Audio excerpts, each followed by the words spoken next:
heard it there. The defense attorney plans to appeal. No surprise there, Michael Jaafar. I think he's probably speaking to exactly what you were talking about, that one of the main issues, or the main issue in this case, is what defense they were allowed to present. And again, going into the state of mind of the defendant. But again, it really begs the question, do we want a system that's going to reward someone for committing a crime for a prospective crime, something that they think might happen or is ongoing but not going to happen in that moment? That's really the question here.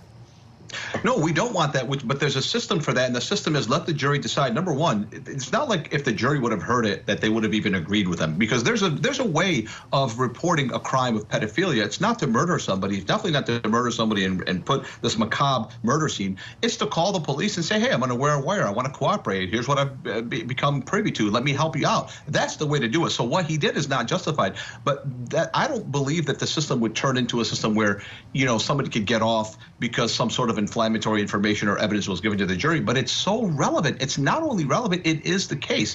And so I disagree with the judge's ruling that this is not relevant, because at the end of the day, there's not one degree of murder. There's multiple degrees and multiple layers, and there's things that qualify murder. Why did you commit it? The state of mind matters. Even when you look at first-degree murder and second-degree murder, your state of mind matters. And so the judge created a contortion of fact, of truth, that I think was just too artificial. I think he made a gross mistake. I do think it's going to come back on appeal.